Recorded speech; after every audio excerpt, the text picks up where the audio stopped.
휴가철이고 또 방학을 맞고 이렇게 보니까요. 안 보이든 멀리 떠나 있던 가족들, 자녀분들 오셔가지고 같이 예배 드리는 모습도 저기 보이고요. 좋습니다. 보기가 너무 좋습니다. 또 간간히 휴가철 맞아서 또 흩어지는 우리 가족들도 계시는데 안전하게 또 남은 휴가 여름 기간 또 잘 보내시고 시원해지는 가을에는 다시 한번 온 교회가 말씀 안에 한번 더 이렇게 집중할 수 있는 시간들 되면 좋겠습니다.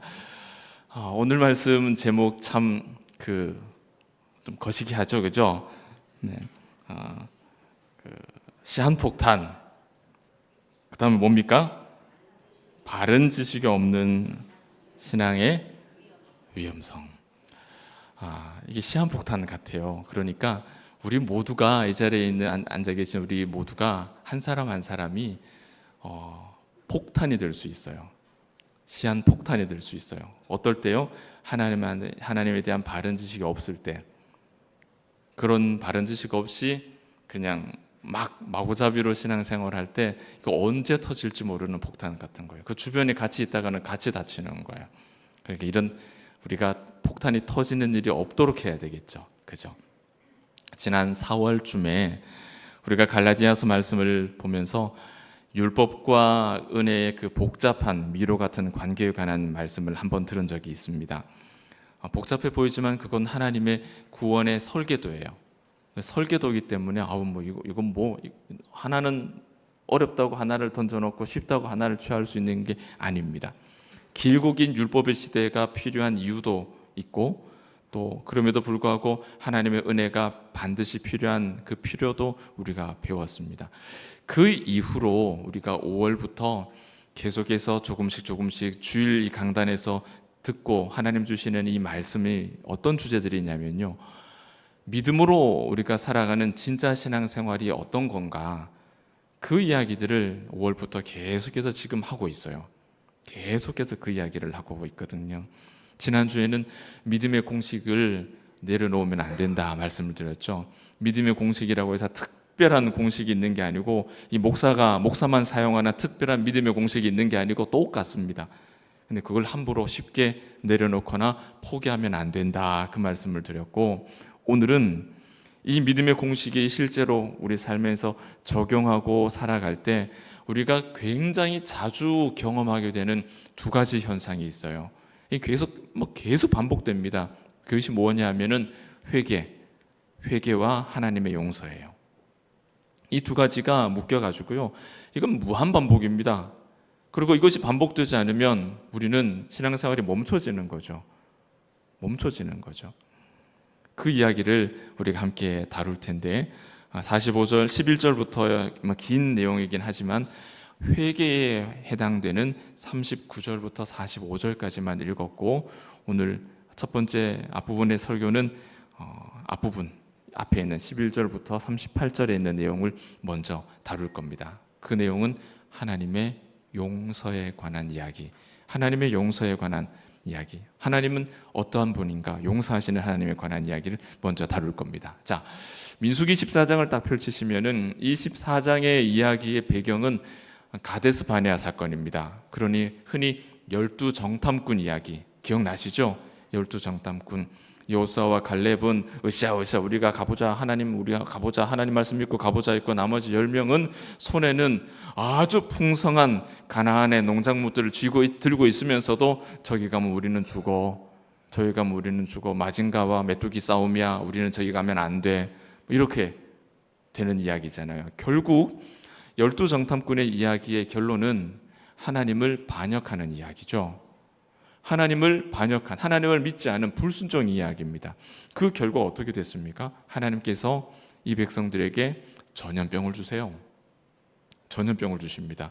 그러자 모세가 기도합니다. 하나님 살려주십시오, 용서해 주십시오 기도했더니 하나님께서 어떻게 하셨을까요? 용서하셨을까요? 용서 안 하셨을까요? 용서하셨습니다. 그런데 자신 있게 용서했다라는 말이 안 나오는 이유가 있으실 거예요. 왜 그런지 아세요? 분명히 하나님이 용서하신 분인 건 맞는데 우리 믿음의 상식 안에 그 다음에 나타나는 이야기들을 우리가 알고 있거든요. 조건이 붙어 있기 때문입니다. 하나님이 용서하시는데 거기에 조건을 붙이십니다. 무슨 조건이냐? 하나님께서 나를 반역한 사람들에게는 이 약속의 땅을 허락하지 않겠다. 못 들어간다. 조건을 붙이십니다. 그러니까 출애굽 1세대들은 광야에서 다 죽어야만 가나안 문이 열릴 것이다. 이렇게 조건을 딱 붙이십니다. 그리고 갈렙과 여호수아를 제외한 10명의 지파의 대표, 그 지도자들은 하나님의 약속하신 그 가나안 땅을 악평함으로 이 백성들이 하나님을 반역하게 되는 단초를 제공을 하죠. 그 죄 때문에 그 자리에서 목숨을 거두어 가십니다. 여기까지가 38절까지 내용이에요. 우리가 읽은 본문 앞부분의 그 내용이에요. 자, 여러분, 제가 두 가지 현상, 회개와 용서 가운데 지금 무엇의 첫 번째로 어떤 주제에 관한 말씀을 드리고 있죠? 하나님의 용서에 관한 말씀을 드리고 있는데, 하나님께서 이 가데스 바네아 사건에서 이 백성들을 용서하신 이야기를, 스토리를 제가 요약을 해드린 거예요. 잘 생각해 보세요. 하나님께서 용서하셨습니다. 분명히 용서하셨어요. 그런데 조건이 붙어 있죠. 조건이 붙어 있습니다. 1세대는 광야에서 다 죽어야만 들어갈 수 있어. 그리고 그 조건에 더해서 나에게 직접적으로 악을 행한, 악평한 그들은 내가, 하나님께서 목숨을 다 거두어 가십니다. 다 죽이셨습니다. 자, 질문할게요. 이게 하나님의 용서 맞을까요? 어떻게 생각하십니까, 여러분? 조건 붙여놓고 광야에서 60만 3,550명 중에 2사람 빼고 다 죽어야 되고, 그 다음에 그 앞에서 악평했던 10명은 그 자리에서 죽이셨어요. 여러분, 용서, 하나님의 용서하셨다라고 여러분 생각이 드십니까? 어떠세요? 용서한다 해놓고 오늘 민수기 14장 21절부터 보면 온갖 조건과 온갖 징계가 막 쏟아지거든요. 하나님께서 분명히 용서하셨다 했는데 하나님이, 그러고 그 다음에 막 쏟아집니다. 이 장면은 우리가 가지고 있는 용서에 관한 통념과는 조금 그림이 다르죠. 용서가 아니라 뒤끝이 보통이 아닌 하나님의 모습이, 그래 표현하는 게 더 익숙한 거죠. 와, 이거 하나님의 뒤끝은 상당하구나, 대단하구나, 용서하신다 그래 놓고 뒤에 따라 붙는 말들이 왜 이렇게 많지? 이게 무슨 용서지? 우리 이렇게 느낌이 든단 말이에요. 그런데 여러분, 하나님의 용서에 관해서 이런 의문이 생긴다는 것은, 그것이 우리가 하나님에 대해서 바른 지식이 없다라는 뜻입니다. 우리가 하나님을 잘 모르기 때문에 이 하나님의 용서를 보면서 에이, 용서한다 그래 놓고 뭐 뒤끝이 이만큼 보통이 아닌데 이게 무슨 용서인가, 이런 생각이 드는 건 우리가 하나님을 모른다는 뜻이에요. 그리고 하나님의 용서에 관한 오해이기도 합니다. 여러분, 설마 혹시 이 자리에 계신 분 중에 솔직하게 막 크게 손들거나 아멘하거나 이런데 아멘하면 안 되거든요. 손들거나 소리 내거나 그러지 마시고 속으로만 대답해 보세요. 혹시 설마 나는 하나님께서 나를 용서하실 때 내가 생각하는 방법, 내가 생각하는 모양, 내가 생각하는 방식으로 용서하셔야 이건 하나님의 용서다라고 그렇게 생각하시는 분 혹시 계시지 않습니까? 아멘 하시면 안 돼요. 고개도 끄덕이시면 안 돼요. 그냥 속으로만 반응하세요. 속으로만. 내가 생각하는 방식으로 하나님의 용서하지 않으시면 이건 하나님의 용서가 아니야 라고 그렇게 생각하는 분이 계실 수 있어요. 이게 위험한 거예요. 그래서 하나님에 대한 바른 지식이 없는 신앙생활은 시한폭탄처럼 위험한 겁니다. 이렇게 신앙생활하다가는 빵 터지는 거예요. 우리가 본문을 읽으면서 에이, 이게 무슨 용서야, 이렇게 생각한다면 그건 하나님에 대한 무지함에서 나온다고 말씀을 드렸죠. 이런 하나님에 대한 용서에 관해서 우리가 잘 모르는 게 있습니다. 잘 모르는 게 있어요. 제가 출애굽기 34장 말씀을 보여드릴 텐데, 이 말씀은 금송아지 사건 때 있었던 하나님이 주신 말씀이에요. 금송아지 사건 아시죠?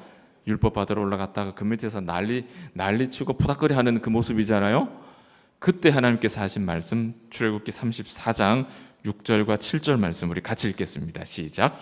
여호와께서 그의 앞으로 지나시며 선포하시되 여호와라 여호와라 자비롭고 은혜롭고 노하기를 더디하고 인자와 진실이 많은 하나님이라. 인자를 천대까지 베풀며 악과 과실과 죄를 용서하리라. 그러나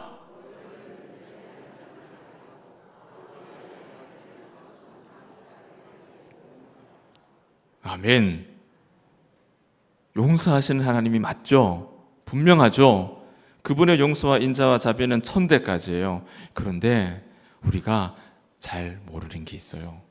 잘 모르는 건지, 일부러 모른 척 하는 건지, 일부러 기억하고 싶지 않아 하는 건지, 우리가 하나님에 관해서 놓치면 안 되는 중요한 사실 하나가 뭡니까? 뭐죠, 여러분? 여러분 눈에 보이시는 대로 그대로 대답하시면 됩니다. 뭡니까? 벌을 면제하지는 않으신다.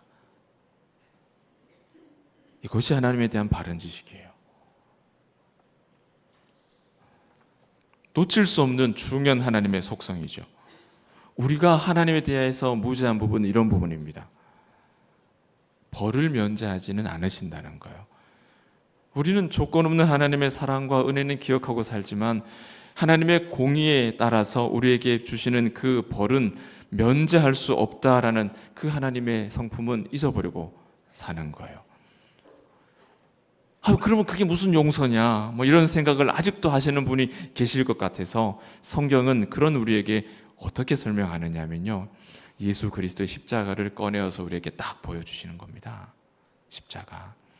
벌을 면제하지 않으시기 때문에 아들을 화목제물로 이 땅에 보내셔서 저주의 십자가에 달려 죽게 하시는 거예요. 그 십자가는 벌을 면제하지 않으시는 하나님을 그대로 보여주는 하나님의 자기 증거죠. 죄인을 향한 하나님의 진노가 예수님께 쏟아졌습니다. 하나님께서는 결코 벌을 면제하시는 분이 아니기 때문에 그 십자가 때문에 하나님은 우리의 행위를, 우리의 조건을 삼지 않고 그저 우리를 구원하시기를 기뻐하실 수가 있는 거예요. 왜? 그 조건을, 우리 행위를 조건으로 삼으면 이 벌이라는 문제가 생기거든요. 그 벌은 우리가 받으면 구원이 아니라 당장에 죽게 생겼는데 어떻게 구원을 합니까? 그러니 그 벌을 면제하기 위해서 그 벌을 어디다가 담으셔요? 그리스도의 십자가에다가 벌을 담으시는 거예요. 자, 다 해결됐어. 이 모든 문제가 해결됐어. 너희의 조건, 행동과 행위의 조건과 관계없이 나는 너희의 구원을 기뻐해. 하나님 이렇게 우리에게 말씀하시는 거예요. 그러면서 십자가를 들이미시죠. 예수의 십자가는 용서임과 동시에 벌인 겁니다. 벌. 형벌인 거예요. 우리가 이걸 깨닫고 있으면 우리가 복음을 아는 겁니다. 그리고 이 복음을 알면 우리는 이 복음의 은혜 아래서 우리 서로가 서로 다름으로 인해서 부대끼죠. 선인장 같고 사포 같다고 말씀을 드렸잖아요. 부대끼고 불편한 경우가 많죠. 그런데 우리가 이 복음을 알면 이 십자가가 용서이자 벌이라는 것, 나를 대신한 벌이라는 걸 알면 그 부대낌이, 불편함이 아니요, 불편하진 않아요. 그 속에서 평안을 누린다니까요. 쉼을 누릴 수 있다니까요. 그리고 이 쉼과 평안이 교회 안에 느껴지지 않으면 우리는, 여러분, 하나님을 모르는 거예요. 그리고 우리 속에는 단 한 사람의 말도 내가 담을 수 없을 만큼 그냥 나로만 가득한 그런 자기 의로 똘똘 뭉친 그런 인생을 사는 사람, 그 이상이 될 수가 없다는 이야기입니다. 오늘 본문 가운데에도 이런 진노 가운데 하나님의 인자하심이 드러나 있습니다. 어떤 부분이겠습니까? 반역을 초래했던 10명의 지도자들은 하나님께서 그 자리에서 목숨을 취하십니다. 그런데 그들의 자녀에게는 약속의 땅을 허락하시는 거예요. 이것이 하나님의 인자하심이죠. 진노하심 속에 그분이 우리에게 베푸시는 긍휼입니다. 이것이 하나님의 용서예요. 이 하나님을 향한 바른 지식이 없으면 하나님에 대한 하나님이 우리에게 주시는 용서도 납득되지 않고 그 용서 안에 담겨 있는 벌을 면제하지 않으시는 하나님의 속성도 우리에게는 이해가 되지 않는 거예요.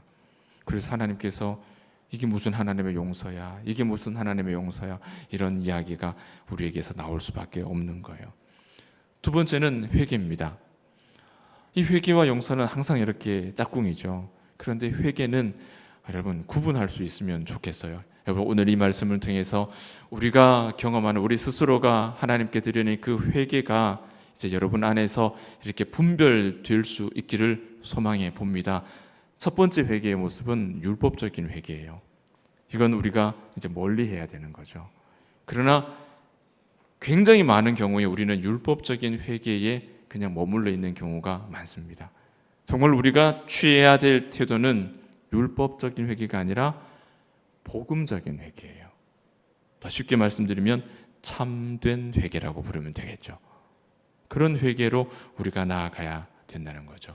이제 이 두 가지가 여러분 스스로가 판단이 되고 그래서 지향하고 또 지향할 수 있는 그런 은혜가 있으면 좋겠습니다. 자, 백성들의 태도를 한번 보세요. 오늘 우리가 읽은 본문부터 시작을 합니다.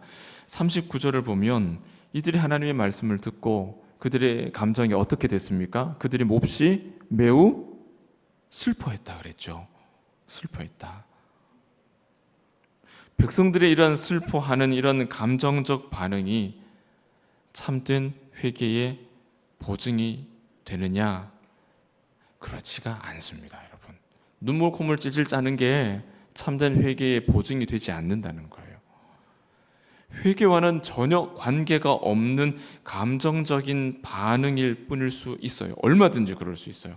그리고 감정 그 자체가 여러분 회개의 진정성을 담보하지 않습니다. 그 진정성 여부를 드러내주지 않는다는 거예요. 그래서 여러분 수련회 약발 3일 간다라는 말이 나오는 거죠. 그렇죠? 이 감정이 회개 그대로를 드러내지 않아요. 문제는 감정적으로 슬퍼했느냐, 울었느냐, 통곡했느냐, 송곳으로 그냥 허벅지를 찔렀느냐, 그게 문제가 아니고요. 이들이 왜 슬퍼했느냐예요. 슬퍼하는 이유. 우리가 회개할 때 우리의 감정적인 반응이 나오는 그 이유가 뭐냐를 우리가 찾아야 돼요. 그 감정이 기준이 되어버리면 우리는 10중 8구 율법적 회개에 빠집니다. 그 감정이 나타나는 원인을 발견하셔야 돼요. 40절 보십시오. 그들은 아침 일찍 일어나서 산꼭대기로 올라갔습니다. 그리고 말하기를 보소서, 우리가 여기 있습니다. 우리가 여호와께서 허락하신 곳으로 올라가리니 우리가 범죄하였나이다. 이 문장만 딱 들어봤을 때는 이들이 진심으로 회개하는 것 같죠, 그죠? 우리가 죄 지었습니다라고 말하고 허락하신 곳으로 우리가 올라가겠습니다라고 말하니 이들이 이제 정신 차리고 마음 바꿔 먹고 이제 죄를 자백하고 하나님 앞에 온전하게 회개하고 나아가는 것 같은데 이게 다 순뻥입니다. 다 거짓말이에요, 이 말들이. 이 자백하는 일이 진짜 회개가 아니라는 거예요, 여러분. 무슨 말이냐? 자, 여러분, 이 백성들이 지금 하나님께서 허락하시고 하나님께서 약속하신 곳으로 올라가겠다라고 말하고 있죠. 정신 차린 것 같죠? 그런데 여러분, 조금 전까지 이들이 뭐라고 얘기한 줄 아세요? 하나님께서 우리를 죽이려고 애굽에서 잘 살던 우리를 끄집어냈다. 그걸로 모자라서 이제는 저 가나안의 거대한 거인들이 사는 데다가 우리를 밀어넣어서 우리를 죽이려고 한다. 이렇게 불평했던 사람들이 이 사람들입니다. 바로 직전까지 악평했던 사람들이에요. 그런데 이제 가나안에 들어가겠다라고 말하죠. 하나님 말씀 듣고 정신 차려서 그런 거 아니냐? 아니라니까요. 심지어 하나님께서 우리가 그 가나안에 들어가는 것을 허락하셨다라고 말씀하죠. 물론 시점의 차이에 따라서 해석이 달라질 수 있지만 제가 보기에는 이것은 회개가 아니고 억지를 부리는 겁니다. 어거지입니다. 어거지. 억지를 부리는 거예요. 그리고 오늘 이 본문 우리가 읽은 이 말씀의 그 상황을 여러분 정확하게 한번 판단을 해보시면 하나님께서 이 백성에게 우리가 올라가겠습니다 하는 이 백성에게 이미 하신 말씀이 있습니다. 이미 뭐라고 말씀하셨어요? 너희가 40년 동안 광야를 방황해야 하고 거기서 하나님을 악평한 1세대는 다 죽을 때까지 가나안에는 아무도 못 들어간다. 이미 하나님께서 말씀하셨단 말이에요. 이미 말씀을 하셨어요. 땅을 허락하지 않는다. 너희에게 그 땅을 허락하지 않겠다라고 말씀하셨단 말이죠. 그래서 하나님께서 25절에 뭐라고 말씀하시냐면 너희는 그 가나안으로 갈 게 아니고 그 산을 향해서 갈 게 아니고 내일 돌이켜서 홍해 길을 따라서 광야로 들어갈지라. 이 백성이 가야 갈 길을 하나님께서 정확하게 명령하셨단 말이에요. 이 상황에서 이 백성이 하나님이 허락하신 그곳으로 우리가 가겠습니다. 이 이야기를 하는 겁니다. 여러분, 개떡같이 얘기해도 찰떡같이 알아들어야 되는 그런 상황이 아니에요. 지금 이미 이전에 그러려면 이전에 그렇게 했었어야 돼요. 이전에 그렇게 찰떡같이 알아묻고 가야 되는데 이미 그때는 그 기회는 지나간 겁니다. 12정탐꾼 상황에서 이미 그 기회는 지나간 거고 이제는 하나님께서 너희에게는 그 땅을 허락하지 않아. 너희가 다 죽어야 너희 다음 세대만 들어갈 수 있어. 이미 재판이 끝나고 고태를 꽝꽝꽝 다치고 재판이 끝난 상황인데 이제 거기서 법정 구속되고 이제 들어가는 상황에서 이제 아니요 제가 허락하신 그곳을 갈게요 이러고 있는 상황이에요. 지금 버스 지나간 다음이라는 거예요.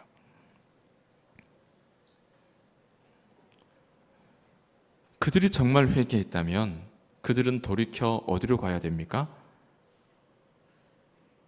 거짓말로 하나님 허락도 안 했는데 허락한 산으로 우리가 가겠습니다라고 거짓말할 게 아니라 어디로 가야 됩니까? 하나님이 가라라고 명한 광야로 들어가야죠. 그들이 회개했다면 그 말씀을 따라 광야로 가야죠. 그 광야 가는 길이 두려우면 적어도 모세처럼 엎드려서 기도라도 해야죠. 살려달라고 기도라도 해야죠. 그런데 그들은 어떻게 합니까?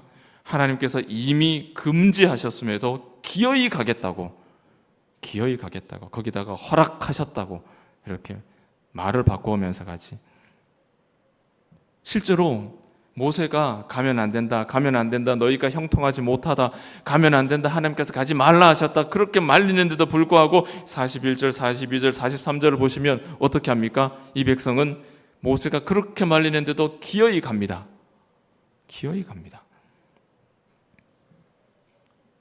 참으로 회개하는 자들의 모습이 아닌 거죠. 왜 그런지 아세요, 여러분? 이들은 시종일관 하나님의 말씀을 귀하게 여기지 않습니다. 이들이 이 문제 때문에 하나님께 야단 맞을 때에도 그 전부터 하나님의 말씀을 귀하게 여기지 않았어요. 그래서 하나님의 말씀을 거역했죠. 그리고 이제 벌을 받았어요. 그런데 그 벌 받은 그 말조차도 귀하게 여기지 않아요. 가지 말라는데도 기어이 가지 않습니까? 시종일관 항상 하나님의 말씀을 업신여겨요. 이 백성은 그런 특징을 가지고 있어요. 회개했다면 삶이 바뀌어야죠. 그런데 똑같지 않습니까? 말씀을 가벼이 여기고 가지 말라는데 또 올라가잖아요. 너무 자기중심적이에요. 하나님에 대해서 너무 무지한 거예요. 범죄했다고 자백하지만 자기들이 무슨 범죄를 했는지도 몰라요. 회개하는 순간조차도 광야로 가면은 힘든데 광야보다는 그래도 가나안이 훨씬 나으니까 가겠습니다. 회개하는 순간조차도 자기의 삶에 더 윤택하고 더 편안하고 더 성공적이고 더 좋은 길을 고민하는 자들입니다. 회개하는 벌을 받는 순간에도 그런 머리를 굴리는 사람들이에요. 이미 재판이 끝났습니다. 너희는 광야에서 죽게 될 것이다. 그래서 그들은 광야에서 죽으러 가야 되는 그 길 대신 더 나은 길, 더 편한 길, 이미 하나님께서 막아놓으신 길임에도 불구하고 그 길을 가겠다고 우기는 거예요. 여러분, 이것이 율법적인 회개입니다. 그래, 회개가 아닌 거죠. 그러니까 믿음으로 저 산으로 가겠습니다 그런 말하는 게 아니에요. 그런 상황이 아니에요. 이 와중에 어떻게 하면 편하게 살 수 있을까? 이 벌 받는 와중에 어떻게 하면 덜 맞을 수 있을까? 10대 맞아야 되는 거 어떻게 하면 한 대만 맞을 수 있을까? 그걸 고민하고 있는 거예요.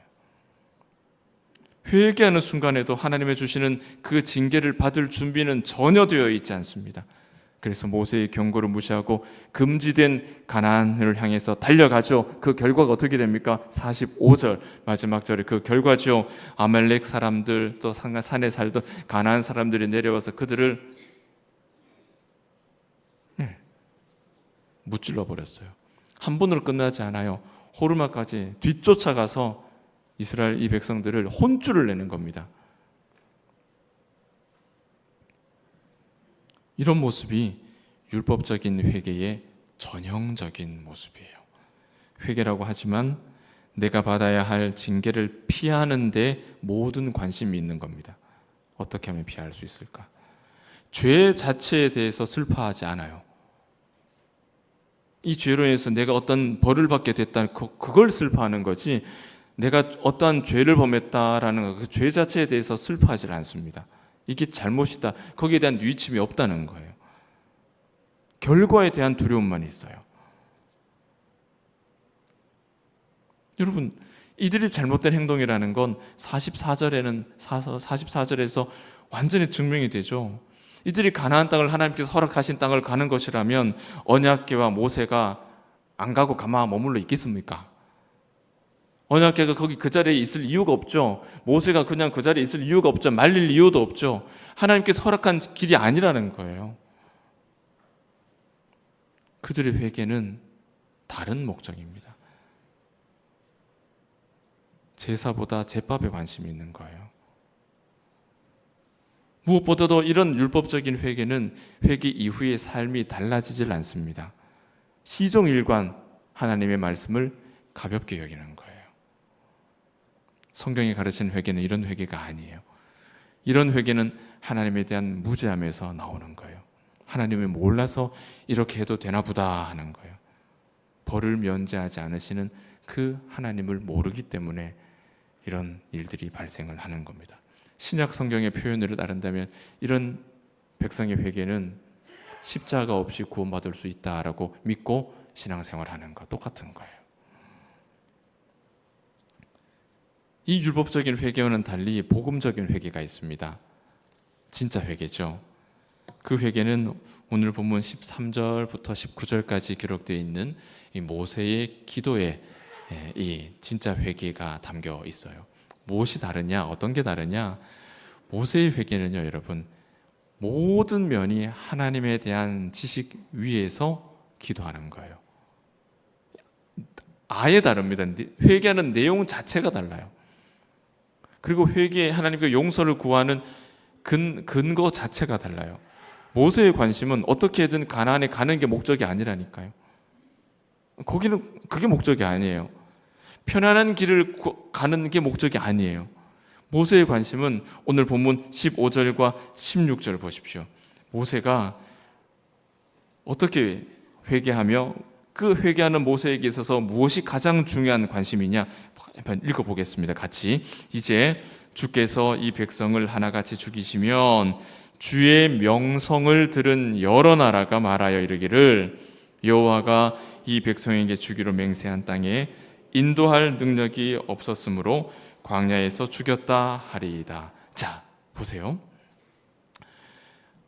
하나님께 회개하고 하나님께서 용서를 구하는데 모세는 뭘 가지고 하나님 앞에 엎드립니까?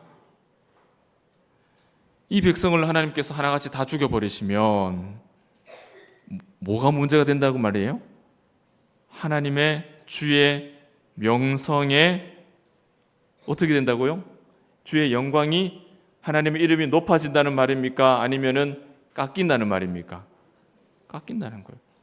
하나님, 이 백성을 하나님 그렇게 다 죽여버리시면 이 열방의 사람들이 하나님이 어떤 분이신지를 알고 들었는데 그 하나님의 능력이 없어서 저 가나안에 드릴 능력이 없어서 다 죽였다.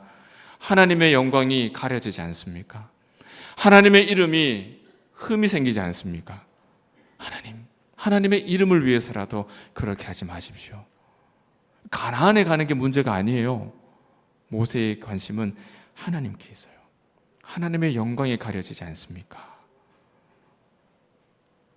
여러분, 하나님의 이름이 거룩히 여김을 받는 것, 우리가 아침마다 저녁마다 고백하는 이 믿음의 고백이 우리 인생의 최우선의 관심사가 되는 그런 우리 봉동의 가족들 되시기를 소망합니다. 하나님의 이름, 하나님의 이름. 그래서 계속해서 모세는 하나님께 용서를 구하는데요, 그 용서를 구하는 근거가 오늘 계속 이어지는 18절과 19절 말씀에 나오는데 또 한 번 같이 읽어볼게요. 시작. 여호와는 노하기를 더디하시고 인자가 많아 죄악과 허물을 사하시나 형벌받을 자는 결단코 사하지 아니하시고 아버지의 죄악을 자식에게 갚아 3, 4대까지 이르게 하리라 하셨나이다.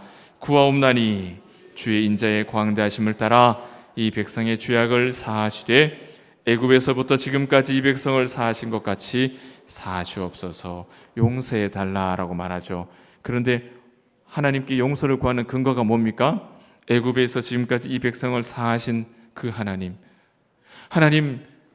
용서하신 하나님인 줄도 알고 하나님 벌을 면제하지 않으시는 하나님인 줄도 압니다. 그러나 하나님 말씀하시기를 하나님의 인자와 용서는 1000대까지 이르고 하나님의 보응은 3, 4대까지 이른다 하였으니 하나님의 용서는 하나님의 보응보다 비교할 수 없을 만큼 큰 줄 내가 아오니, 그래서 하나님께서 애굽에서 여기까지 이 백성을 용서하고 또 용서하고 또 용서하신 그 하나님의 하나님 되심 때문이라도 하나님 용서해 주시면 안 되겠습니까?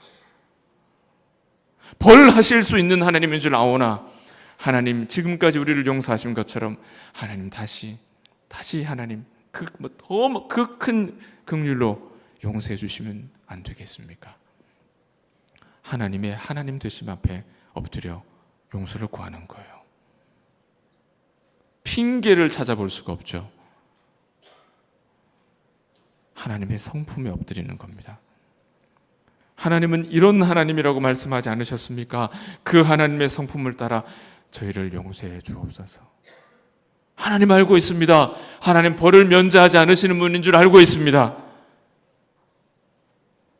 모세가 구약의 사람이기 때문에 그가 그리스도의 십자가를 정확하게 알지 못했다 할지라도 그가 용서를 구하는 그 근저에는 뭐가 있어요? 벌을 면제하지 않으시나 십자가로 우리에게 올 그 벌을 그리스도께 돌린 그 구속의 역사가 이 모세 속에 담겨 있는 거죠.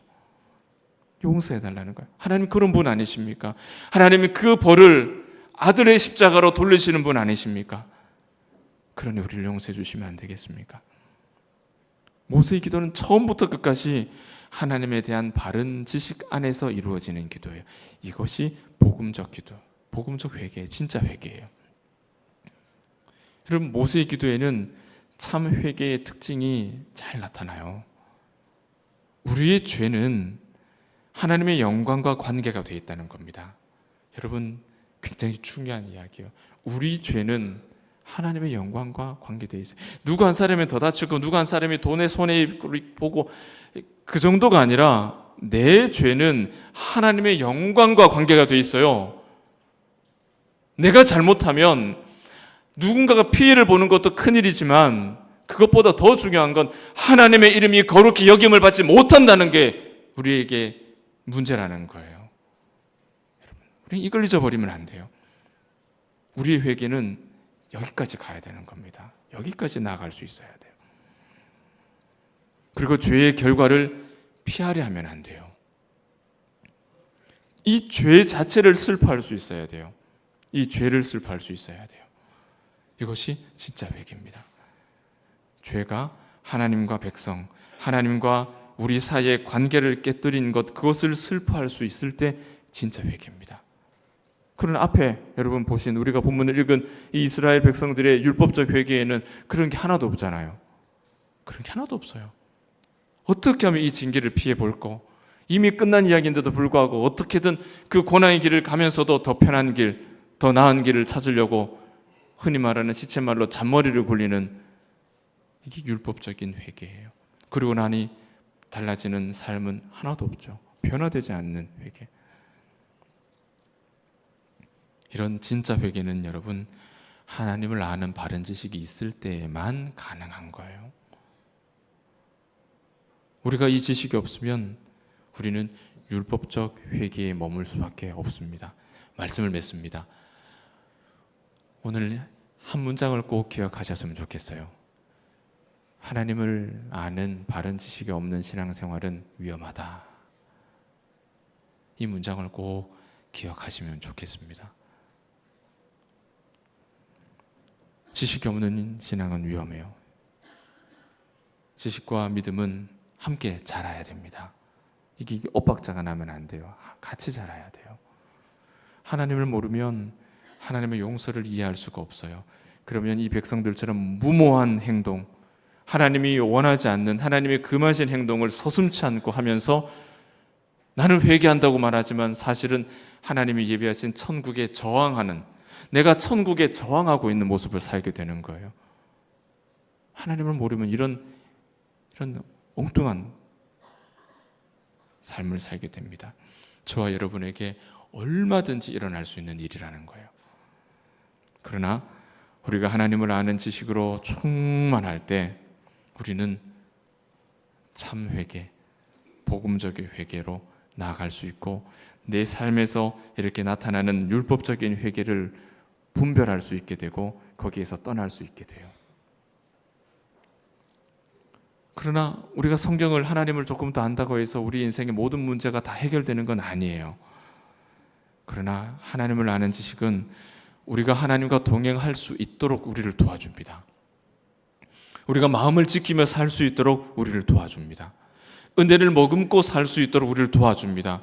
행동하는 믿음의 사람이 될 수 있도록, 행동할 수 있도록 우리에게 도움이 됩니다. 용기를 줄 수 있습니다. 성령의 능력을 우리에게 줄 수 있습니다. 우리를 도와줄 수 있어요.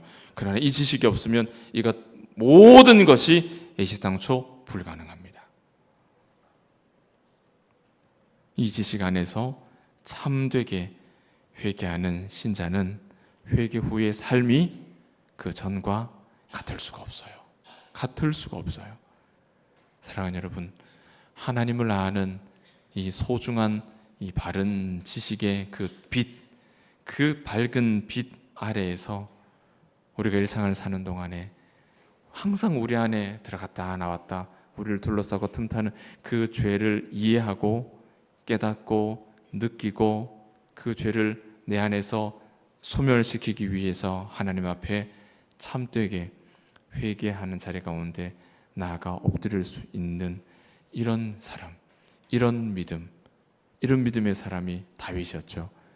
이런 믿음의 사람에게 하나님 주시는 그 복, 그 은혜, 여러분, 이것이 우리가 앞으로 취하고자 하는, 또 나아가고자 하는 믿음의 여정이 되었으면 참 좋겠습니다. 우리 봉덕의 가족들이 오늘 바른 지식이 없는 신앙은 참으로 위험하다라는 이 한 문장을 마음에 새기고 시한폭탄과 같은 인생이 아니라 항상 하나님의 은혜를 흘려보낼 수 있는 행복을 증언할 수 있는 믿음의 사람으로 주어진 사명의 길을 살아갈 수 있기를 예수님의 이름으로 축원합니다.